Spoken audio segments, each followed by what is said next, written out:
ഞങ്ങൾക്ക് കാണണം എത്ര നേരം നീ ആ ചില്ലയിൽ പിടിച്ചു നിൽക്കുന്നു. പിടിയൊന്ന് വിട്ടാ പിന്നെ ചെന്നെത്തുന്നതേ കാട്ടിലേക്കാ. അതോടെ കാട്ടുമൃഗങ്ങൾക്ക് ഇന്നത്തെ ആഹാരം തേടി എങ്ങോട്ടും പോണ്ട. വ്യാസനാണത് പറഞ്ഞത്. ചില്ലയിൽ തൂങ്ങി നിന്നിരുന്ന ചാർലിയുടെ കൈകൾ തളരാൻ തുടങ്ങിയെങ്കിലും അത് വകവയ്ക്കാതെ ചാർലി ചില്ലയിൽ പിടിച്ചു നിൽക്കുന്നതിനിടയിലാണ് ആ ചില്ലകൾ പതിയെ ഒടിയാൻ തുടങ്ങിയത്. വാ മക്കളെ, നമുക്ക് പോവാ. അവന്റെ കഥ ഇതോടെ അവസാനിച്ചു. ഒരു പുച്ഛത്തോടെ ചാർലിയെ നോക്കിക്കൊണ്ട് താമിയും വൈശാഖനും വ്യാസനും അവിടെ നിന്നും പോയി. അപ്പോഴേക്കും ചില്ല പകുതി ഒടിഞ്ഞിരുന്നു. ദിനവും സ്വപ്നത്തിൽ കാണുന്ന ഈ സ്ഥലത്ത്, ഈ മലമുകളിൽ എന്നെ എത്തിച്ചത് എന്നെ കൊല്ലാനായിരുന്നു കരോളിന. എനിക്ക് ഉറപ്പാ, എന്റെ സ്വപ്നങ്ങളിൽ വന്നതും എന്നെ ഇവിടെ എത്തിച്ചതും നീ തന്നെയാ. അതൊരു നിയോഗം പോലെ ഞാൻ കാണുന്നു. നിന്റെ രഹസ്യങ്ങൾ തേടി വന്ന ഈ ചാർലിയും ഇപ്പോ ഇല്ലാതാവുകയാണ്. ഒടിയുന്ന ചില്ലയിൽ നിന്നും കൈവിടാതെ ചാർലി വളരെ ഉറക്കെയാണത് പറഞ്ഞത്. ചാർലിയുടെ ശബ്ദം ഇരുട്ടു നിറഞ്ഞ ആ മലമുകളിൽ ഒന്നിലേറെ തവണ പ്രതിധ്വനിച്ചു. അപ്പോൾ ചില്ലയിൽ പിടിച്ചിരുന്ന ചാർലിയുടെ കൈകൾ പതിയെ തളരാൻ തുടങ്ങി. അവസാനം പ്രതീക്ഷയും നഷ്ടപ്പെട്ട് ചാർലിയുടെ കണ്ണുകൾ പതിയെ അടയാൻ തുടങ്ങുമ്പോഴാണ് മലമുകളിൽ നിന്നൊരു സ്ത്രീരൂപം ചാർലിയെ നോക്കി വരുന്നതവൻ കണ്ടത്. മലമുകളിൽ നിന്നും ആ രൂപം വായുവിലൂടെ ഒഴുകി വന്നതിന് ശേഷം ചാർലിയുടെ കയ്യിൽ പിടിച്ചു. കരോളിന. കയ്യിൽ കയറി പിടിച്ച ആ രൂപത്തിനെ ചാർലി പെട്ടെന്ന് തന്നെ തിരിച്ചറിഞ്ഞു. അടയാൻ തുടങ്ങിയിരുന്ന ചാർലിയുടെ കണ്ണുകളിൽ വീണ്ടും പ്രതീക്ഷകൾ നിറയാൻ തുടങ്ങി. പെട്ടെന്ന് ചില്ല മുഴുവനായി ഒടിഞ്ഞതും ആ രൂപം ചാർലിയുടെ കൈകൾ പിടിച്ചുകൊണ്ട് ചാർലിയെ മുകളിലേക്ക് വലിക്കാൻ തുടങ്ങി. ചാർലിയെ വലിച്ചെടുത്ത് മലമുകളിലെ ആ പാറക്കെട്ടിൽ കൊണ്ടുവന്നതിന് ശേഷം ആ രൂപം ചാർലിയുടെ മുഖത്തേക്ക് നോക്കി. കരോളിന. ചാർലി വീണ്ടും ആ രൂപത്തെ നോക്കി വിളിച്ചു. ആ രൂപം അത് കേട്ടപ്പോൾ ചാർലിയെ നോക്കി പുഞ്ചിരിച്ചു. അന്ന് ഞങ്ങളെ രക്ഷപ്പെടുത്തിയ പോലെ വീണ്ടും ഇന്ന് നീ എന്നെ രക്ഷപ്പെടുത്തി. എന്തിനാ എന്നെ ഈ പോണക്കാട്ടിലെത്തിച്ചേ? ദിവസേന ഞാൻ കാണുന്ന സ്വപ്നത്തിൽ വരുന്ന ആ സ്ത്രീക്ക് നിങ്ങളുടെ അതേ മുഖമാണ്. ഞാൻ വീണ്ടും ചോദിക്കുന്നു, കുന്നംകുളത്തുകാരൻ ചാർലിയെ എന്തിനാ ഇവിടെ എത്തിച്ചേ? നിന്റെ രഹസ്യം തേടി വന്ന പലരും ഇന്ന് ജീവനോടില്ല. പിന്നെ എന്തിനാ നീ എന്നെ രക്ഷിച്ചേ? കരോളിനെ നോക്കി ആ ചോദ്യം ചോദിച്ചു കഴിഞ്ഞതും അകലെ നിന്നും ഒരു ബുള്ളറ്റിന്റെ ശബ്ദം ചാർലി കേട്ടു. ആ ബുള്ളറ്റ് ശബ്ദം അടുത്തെത്താറായതും കരോളിനെ ചാർലിയെ നോക്കി പുഞ്ചിരിച്ചുകൊണ്ട് പെട്ടെന്ന് അപ്രത്യക്ഷമായി. Karolina, Karolina! ചാർലി രണ്ടിലേറെ തവണ കരോളിനയുടെ പേര് ഉറക്കെ വിളിച്ചു. പക്ഷേ കരോളിന വീണ്ടും വന്നില്ല. ശേഷം തന്നെ നോക്കി വരുന്ന നിയന്ത്രിക്കാൻ ആളില്ലാത്ത ബുള്ളറ്റിനെ ഭയത്തോടും ആകാംക്ഷയോടും ചാർലി നോക്കി നിന്നു. ആ ബുള്ളറ്റ് ചാർലിയുടെ മുന്നിൽ പതിയെ വന്നു നിന്നു. ചാർലി പതിയെ ആ ബുള്ളറ്റിന്റെ ഹാൻഡിൽ തൊട്ടതും ഏതോ ഒരു അജ്ഞാത ശക്തി ചാർലിയുടെ ശരീരത്തിലേക്ക് കയറുന്നത് പോലെ ചാർലിക്ക് തോന്നി. ചാർലിയുടെ മുഖം പെട്ടെന്ന് തന്നെ മാറി. ആ മുഖം കോപം കൊണ്ട് ജ്വലിക്കാൻ തുടങ്ങി. ചാർലി പെട്ടെന്ന് തന്നെ ആ ബുള്ളറ്റിലേക്ക് ചാടിക്കയറി. വലിയൊരു ശബ്ദത്തോടെ ആ ബുള്ളറ്റ് എന്തിനെയോ നോക്കിക്കൊണ്ടു പാഞ്ഞു. അതേസമയം താമിയും മക്കളായ വ്യാസനും വൈശാഖനും തേയിലച്ചെടികൾ നിറഞ്ഞ ആ മൺപാതയിലൂടെ അവരുടെ വീട്ടിലേക്ക് പോയിക്കൊണ്ടിരിക്കുകയായിരുന്നു. പെട്ടെന്നൊരു വിസിൽ ശബ്ദം പിറകിൽ നിന്നും കേട്ടപ്പോൾ വ്യാസൻ തിരിഞ്ഞു നോക്കി. ഒരു വിസിൽ ശബ്ദം കേട്ടോ അച്ഛാ? വ്യാസൻ താമിയെ നോക്കി ചോദിച്ചു. അത് ചോദിച്ചു തീരും മുന്നേ വീണ്ടും ഒരു വിസിൽ ശബ്ദം കൂടി അവരെ തിരഞ്ഞെത്തി. അച്ഛാ! താമിയുടെ കയ്യിൽ പിടിച്ചുകൊണ്ട് വൈശാഖൻ പറഞ്ഞു. ആ വിസിൽ ശബ്ദത്തിന് പിറകെ ആരോ അട്ടഹസിച്ചു ചിരിക്കുന്ന ഒരു ശബ്ദം കേട്ടപ്പോൾ മൂവരും പരസ്പരം നോക്കി നിന്നു.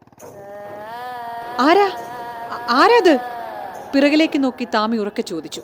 പക്ഷേ ഇരുട്ടല്ലാതെ മറ്റൊന്നിനെയും അവർക്ക് കാണാനായി സാധിച്ചില്ല. അട്ടഹസിച്ചു ചിരിക്കുന്ന ശബ്ദം നിലച്ചു കഴിഞ്ഞ് അവർ മുന്നോട്ട് നടക്കുമ്പോഴാണ് വീണ്ടും അവർ ആ ശബ്ദം കേൾക്കുന്നത്. അവർ മൂവരും വീണ്ടും പിറകിലേക്ക് തിരിഞ്ഞു നോക്കി. പെട്ടെന്ന് അവർക്ക് പിന്നിലായി കുറച്ചകലെ നിർത്തിയിട്ടിരിക്കുന്ന ഒരു ബൈക്കിന്റെ വെളിച്ചം അവരുടെ മുഖത്തേക്കടിച്ചു. പക്ഷേ ഇരുട്ടല്ലാതെ മറ്റൊന്നിനെയും അവർക്ക് കാണാനായി സാധിച്ചില്ല. അട്ടഹസിച്ചു ചിരിക്കുന്ന ശബ്ദം നിലച്ചു കഴിഞ്ഞ് അവർ മുന്നോട്ട് നടക്കുമ്പോഴാണ് വീണ്ടും അവർ ആ ശബ്ദം കേൾക്കുന്നത്. അവർ മൂവരും വീണ്ടും പിറകിലേക്ക് തിരിഞ്ഞു നോക്കി. പെട്ടെന്ന് അവർക്ക് പിന്നിലായി കുറച്ചകലെ നിർത്തിയിട്ടിരിക്കുന്ന ഒരു ബൈക്കിന്റെ വെളിച്ചം അവരുടെ മുഖത്തേക്കടിച്ചു. പക്ഷേ ഇരുട്ടായതിനാൽ മൂവർക്കും ബൈക്കിൽ വന്നയാളുടെ മുഖം വ്യക്തമായി കാണാനുണ്ടായിരുന്നില്ല. വൈശാഖൻ പെട്ടെന്ന് തന്നെ കയ്യിലുണ്ടായിരുന്ന ടോർച്ച് വെളിച്ചം ആ ബൈക്കുകാരനെ നോക്കിയടിച്ചു. ടോർച്ചിന്റെ വെളിച്ചത്തിൽ അവർ മൂവരും വ്യക്തമായി കണ്ടു ബുള്ളറ്റിന്റെ മുകളിലിരിക്കുന്ന ചാർലിയുടെ കോപം കൊണ്ട് ജ്വലിക്കുന്ന മുഖം. ചാർലി, നീ ഇനിയും മരിച്ചില്ലേ? ഒരു സംശയത്തോടെ താമി അവനെ നോക്കി ചോദിച്ചു. പക്ഷേ ചാർലി അതിന് മറുപടി കൊടുത്തില്ല. പകരം ബുള്ളറ്റിന്റെ ആക്സിലേറ്റർ കൂട്ടിക്കൊടുത്തുകൊണ്ട് ബുള്ളറ്റിന്റെ ശബ്ദം കൊണ്ട് മറുപടി കൊടുത്തു. ചേടാ, വീണ്ടും നീ എങ്ങനെ അവിടെ നിന്ന് രക്ഷപ്പെട്ടു? സത്യം പറയാലോ ചാർലി, നിന്റെ അത്രയും ഭാഗ്യമുള്ള ഒരുത്തനെ ആദ്യമായിട്ടാ കാണുന്നേ. എങ്ങനെ വീണാലും നീ 4 കാലിൽ തന്നെ വീഴുന്നേ. അതുകൊണ്ട് തന്നെ ചാർലി, നിന്നെ കൊല്ലുന്നത് ഞങ്ങൾക്കൊരു അവാർഡ് കിട്ടുന്ന പോലെയാ. വ്യാസൻ ചാർലിയെ നോക്കി കളിയാക്കിക്കൊണ്ടു പറഞ്ഞു. ചാർലി അതിനും മറുപടി കൊടുക്കാതെ ബുള്ളറ്റിന്റെ ആക്സിലേറ്റർ വീണ്ടും കൂട്ടി. നീ എന്താ ചാർലി ഒന്നും പറയാത്തേ? ഭയം കൊണ്ട് നാവിറങ്ങിപ്പോയോ? വ്യാസൻ വീണ്ടും ചാർലിയെ കളിയാക്കിക്കൊണ്ട് തുടർന്നു. ഞാൻ ചാർലി അല്ല. വ്യാസന്റെ കണ്ണുകളിലേക്ക് തുറിച്ചു നോക്കിക്കൊണ്ട് ചാർലി പറഞ്ഞു. ചാർലി അല്ലേ? നീ ചാർലി അല്ലെങ്കിൽ പിന്നെ ചാർലി ചാപ്ലിനാണോ? ഒരു തവണ ഞാൻ പറഞ്ഞു ഞാൻ ചാർലി അല്ലെന്ന്. പല്ലിറുമിക്കൊണ്ട് ചാർലി വ്യാസന്റെ കണ്ണുകളിലേക്ക് നോക്കിയാണ് അത് പറഞ്ഞത്. അച്ഛാ, വൈശാഖ, നിങ്ങൾ കേൾക്കുന്നില്ലേ ഈ തമാശ? ഇവൻ ചാർലി അല്ലെന്ന്. ഞാൻ ചാർലി അല്ല, ചാർലി അല്ല, അല്ല അല്ല. വലിയ ശബ്ദത്തോടെയാണ് ചാർലി അത് പറഞ്ഞത്. അവന്റെ ആ ശബ്ദം ഇരുട്ടുമൂടിക്കിടക്കുന്ന ചെമ്മൺപാതയെ വിറപ്പിക്കുന്ന തരത്തിലായിരുന്നു.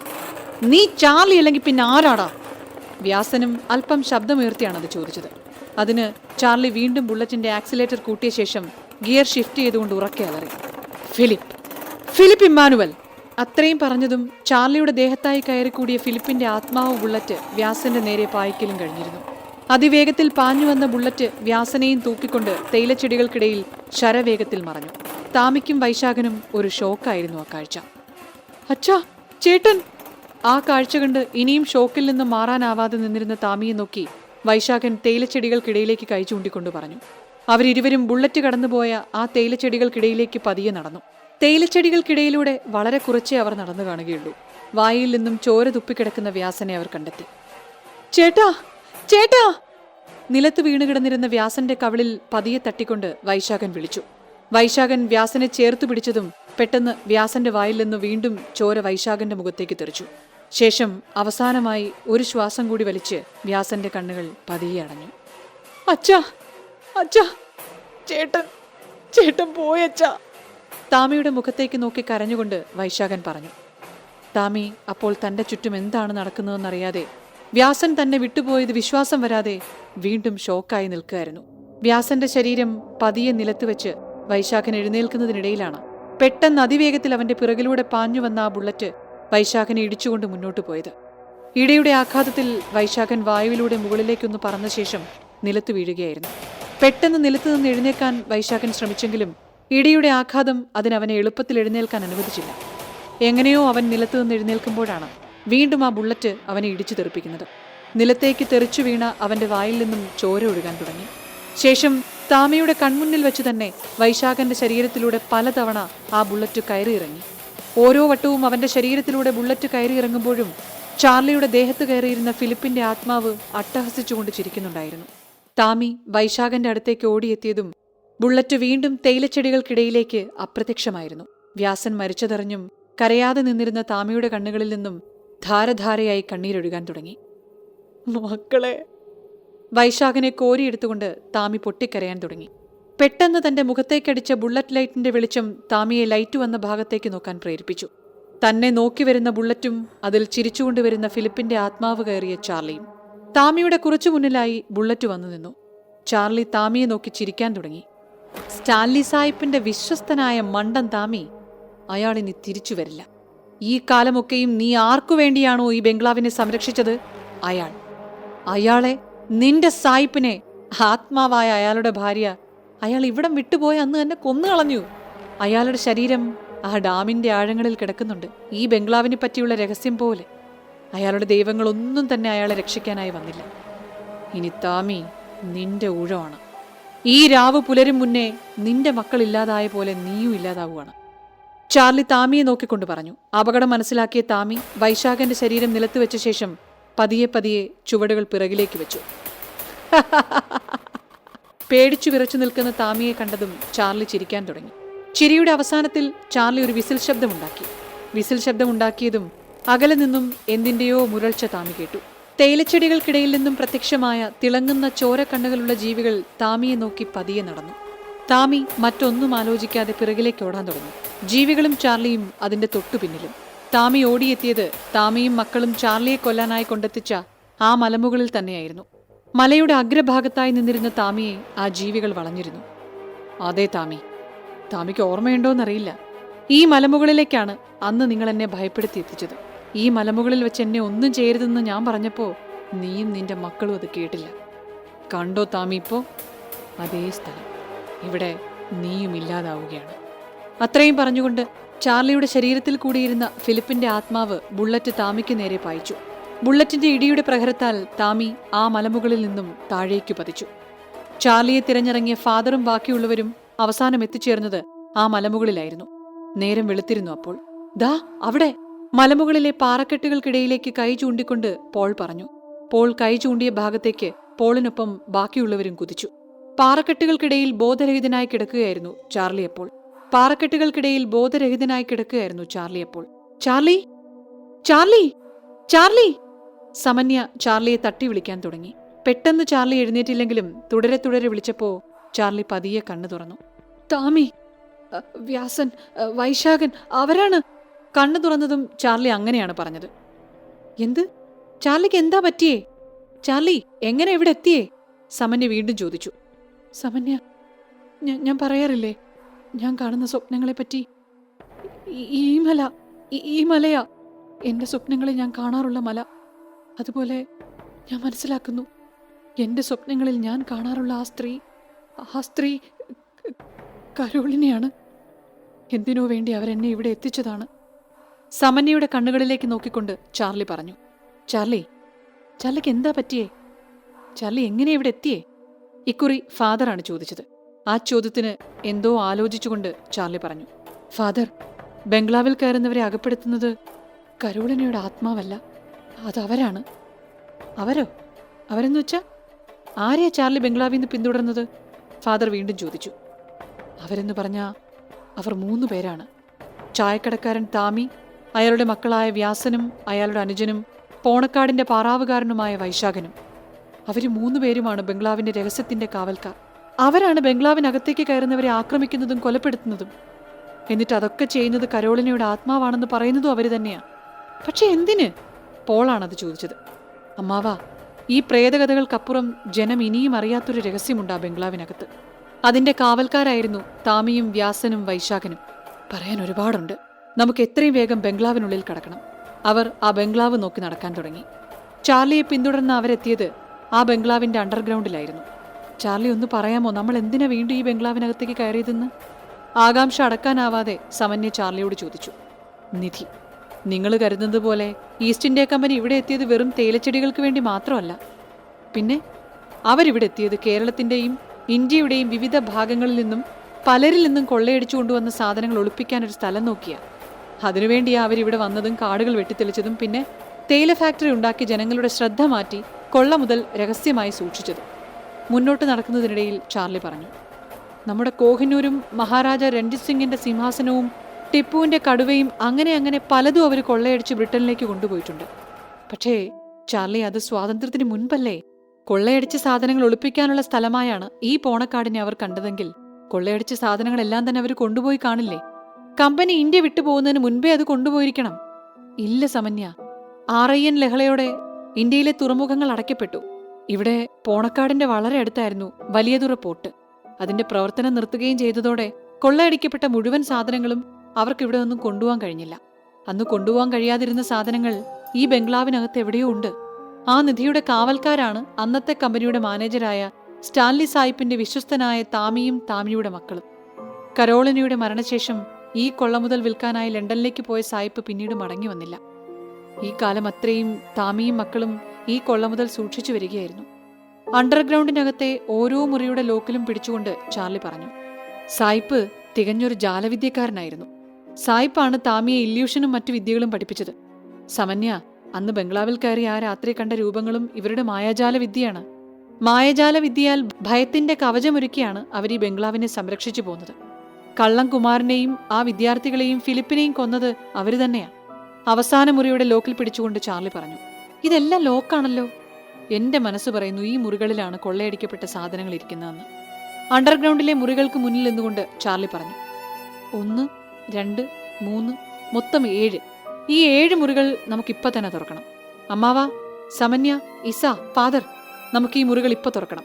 ചാർലി എന്തോ തിരയും പോലെ അവിടെയൊക്കെ ചുറ്റുതിരിഞ്ഞെത്തിയത് കയ്യിലൊരു ചുറ്റികയുമായാണ്. അധികം ആലോചിക്കാൻ നിൽക്കാതെ ചാർലി ആദ്യത്തെ മുറിയുടെ ലോക്ക് ചുറ്റിക കൊണ്ട് തല്ലിയുടച്ചു. എന്നിട്ട് വാതിൽ തള്ളി തുറന്നു. ഈ മുറിയല്ല. തുറന്നപ്പോൾ ശൂന്യമായിരുന്ന മുറി കണ്ടപ്പോൾ ചാർലി പറഞ്ഞു. അവർ അടുത്ത മുറിയുടെ ലോക്ക് തല്ലിപ്പൊട്ടിച്ചു. ഈ മുറിയിലും ഒന്നുമില്ല.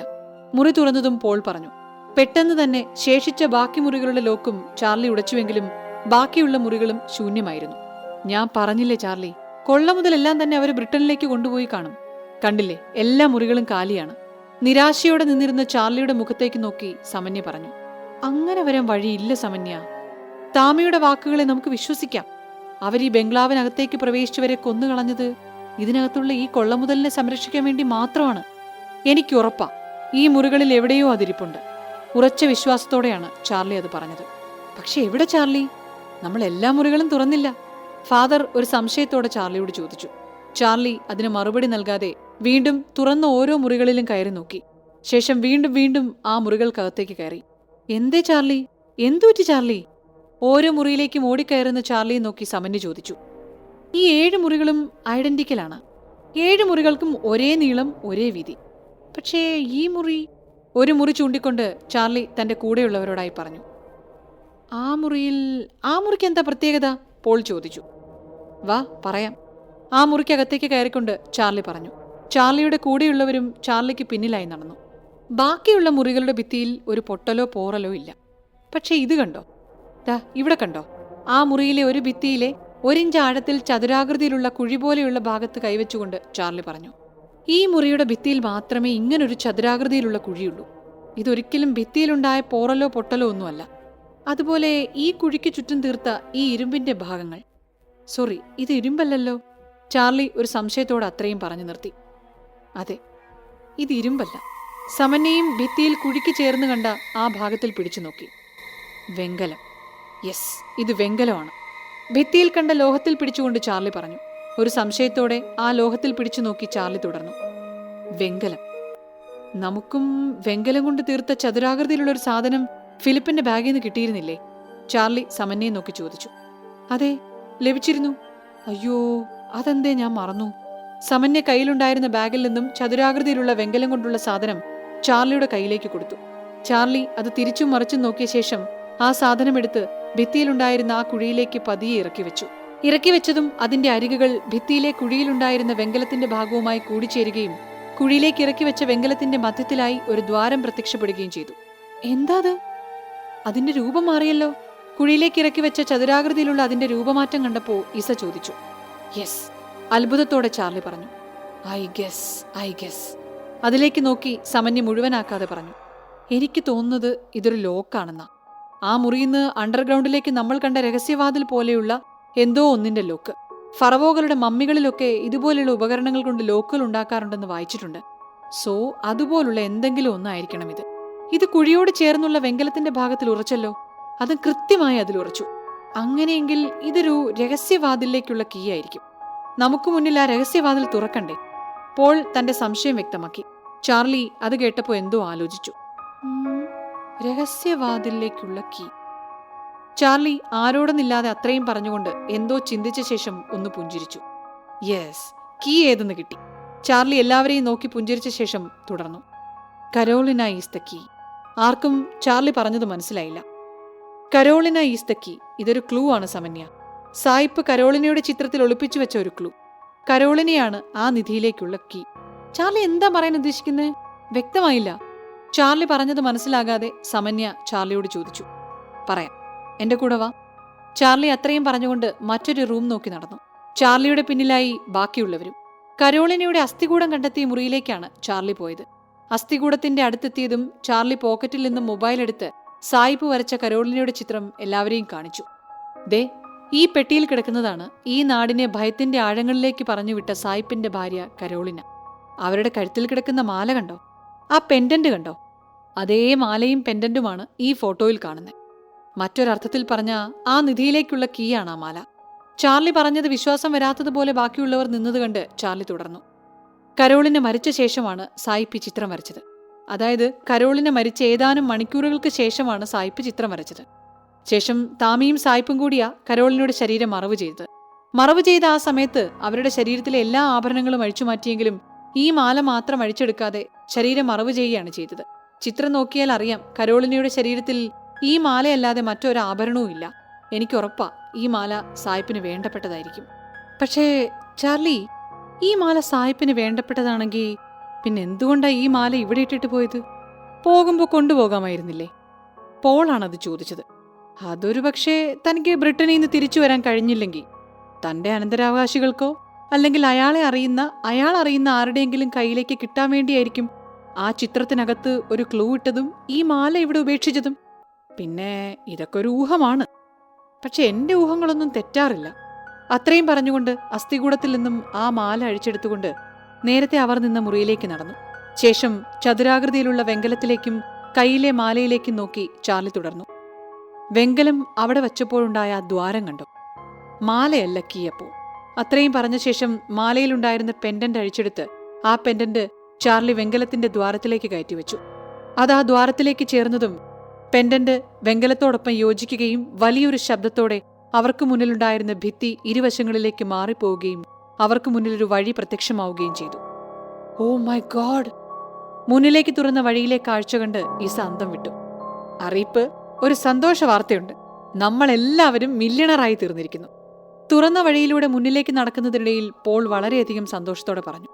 ചാർലി പറഞ്ഞതുപോലെ ആ രഹസ്യമുറിയിലുണ്ടായിരുന്നത് കോടികൾ വിലയുള്ള കൊള്ളയടിക്കപ്പെട്ട വസ്തുക്കളായിരുന്നു. സ്വർണം കൊണ്ട് തീർത്ത ആഭരണങ്ങളും മറ്റു വസ്തുക്കൾ കൊണ്ടും ആ മുറി നിറഞ്ഞിരുന്നു. നമുക്കിത് വേണ്ട മാവ. ഒരു രക്തപവിഴം തന്ന മുറിവുകൾ ഉണങ്ങി വരുന്നതേയുള്ളൂ. പലരിൽ നിന്നും കൊള്ളയടിക്കപ്പെട്ട രക്തക്കറ വീണതാണ് ഈ ഇരിക്കുന്ന ഓരോ സാധനങ്ങളും. നമുക്കിത് വേണ്ട മാവ. അതൊരു ശാപമാവുകയുള്ളൂ. സമന്യ, നമുക്കിത് വേണ്ട. നമുക്കിതിനെപ്പറ്റി സർക്കാരിനെ അറിയിക്കാം. അവരെന്താന്ന് വെച്ചാ ചെയ്യട്ടെ. ഞാൻ എന്നും നിന്റെ ഒപ്പമല്ലേ ഉണ്ടായിട്ടുള്ളൂ ചാർലി. ഇനിയും അങ്ങനെ തന്നെ, നീ പറയുന്ന പോലെ. ചാർലിയുടെ കയ്യിൽ പിടിച്ചുകൊണ്ട് പോൾ പറഞ്ഞു. സമന്യയും ഇസയും ഫാദറും ചാർലിയുടെ തീരുമാനത്തെ ശരിവച്ചു. ഇതായിരുന്നു യഥാർത്ഥത്തിൽ ആ രാത്രിയിൽ നടന്നത്. ഇതാണ് കരോളിനയുടെ യഥാർത്ഥ കഥ. പിറകിൽ തന്നെ നോക്കി നിൽക്കുന്ന എഡിറ്റർ ലിജിനെ നോക്കി ഇസ മനസ്സിൽ പറഞ്ഞു. തിരിച്ച് തന്റെ സ്കൂട്ടിയുടെ അടുത്തേക്ക് നടക്കുമ്പോഴാണ് ചാർലിയുടെ ജീപ്പ് അവിടേക്ക് വരുന്നത്. ജീപ്പിൽ ചാർലിയോടൊപ്പം സമന്യയും ഉണ്ടായിരുന്നു. സോറി, ചടങ്ങിന്റെ സമയത്ത് എത്താൻ കഴിഞ്ഞില്ല. അമ്മാവൻ പറഞ്ഞിട്ട് സാലിയറിയുടെ അനിയൻ ദിമിത്രിയുമായിട്ടൊരു കൂടിക്കാഴ്ച ഉണ്ടായിരുന്നു. ഇപ്പൊ കാര്യങ്ങളൊക്കെ ശരിയായി. ജീപ്പിൽ നിന്നിറങ്ങിയ ഉടനെ ചാർലി ഇസയെ നോക്കി പറഞ്ഞു. പിന്നെ ബംഗ്ലാവിന്റെ നിധിയെപ്പറ്റി എന്റെ ഫ്രണ്ട് ഒരാൾ പോലീസിലുണ്ട്. പുള്ളി അറിയിച്ചിട്ടുണ്ട്. പുള്ളി ബാക്കി കാര്യങ്ങൾ നോക്കിക്കോളൂ. അപ്പോ കരോളിനയുടെ കഥ ഇവിടെ തീരാൻ പോവാണ്. ക്ലൈമാക്സ് കഴിഞ്ഞ സ്ഥിതിക്ക് നമുക്ക് പോയാലോ കുന്നംകുളത്തേക്ക്? ചാർലി ചിരിച്ചുകൊണ്ട് ചോദിച്ചു. അതെ, ഡ്യൂപ്ലിക്കേറ്റിന്റെ നാട്ടിലേക്ക്. പക്ഷേ ചാർലി മാത്രം ഒറിജിനലാണ്. സമന്യ ചിരിച്ചുകൊണ്ട് മറുപടി പറഞ്ഞു. 3 പേരും ഒരുമിച്ച് ചിരിച്ചു. 6 മാസങ്ങൾക്ക് ശേഷമുള്ള രാത്രി. സ്ഥലം പോണക്കാട്. പാറാവുകാരന്റെ കണ്ണുകൾ വെട്ടിച്ചുകൊണ്ട് ആ ചെറുപ്പക്കാർ ബൈക്കിൽ ആ കാടിനകത്തേക്ക് പ്രവേശിച്ചു. അളിയാ, ആ കരോളിനെ എന്ന ബുക്കിൽ പറഞ്ഞിരിക്കുന്നത് ആ ബംഗ്ലാവിൽ പ്രേതം ഉണ്ടെന്നല്ലേ? ഒരു ബൈക്കിലുള്ളവൻ മറ്റേ ബൈക്കിൽ പോകുന്നവനോട് ചോദിച്ചു. നിനക്ക് വല്ല വട്ടുണ്ടോ? അവിടെ പ്രേതമൊന്നുമില്ല. ആ ബംഗ്ലാവിനകത്ത് നിധിയുണ്ടെന്നാ പലരും പറയുന്നേ. മറ്റേയാൾ ചോദ്യം ചോദിച്ചവന് മറുപടി കൊടുത്തു. നിന്റെ വാക്ക് കേട്ട് നിധി തേടിയാ ഈ രാത്രി ഞാനും നിന്റെ കൂടെ വന്നേ. ഹാ, നീ പേടിക്കാതിരിക്കേ. നമ്മൾ അതിനകത്ത് കയറി നിധി കണ്ടെത്തിയേ തിരിച്ചു വരൂ. അവരുടെ ബൈക്ക് മുന്നോട്ട് പോയിക്കൊണ്ടിരുന്നു. ഡാ, എന്താ അത്? എന്ത് ജീവിയത്? ബൈക്കിന്റെ ലൈറ്റിൽ അവർ വ്യക്തമായി കണ്ടു. റോഡിന് കുറുകെ നിൽക്കുന്ന ഒരു ജീവിയെ. അവർ ബൈക്കുകൾ പതിയെ നിർത്തി. തിളങ്ങുന്ന ചോരക്കണ്ണുകളും നീണ്ട നാക്കുമായി ആ ജീവി അവരുടെ അടുത്തേക്ക് പതിയെ പതിയെ നടന്നു. ഡാ, അത് നമ്മുടെ അടുത്തേക്കാ വരുന്നേ. ഒന്നും നോക്കണ്ട, വണ്ടി തിരിച്ചോ! പെട്ടെന്നൊരു വിസിൽ ശബ്ദം അവർ കേട്ടു. ഇരുട്ടിൽ നിന്നും പാഞ്ഞെത്തിയ അതേ ജീവികൾ അവർക്ക് നേരെ കുതിച്ചു. കഥ ഇവിടെ അവസാനിച്ചു.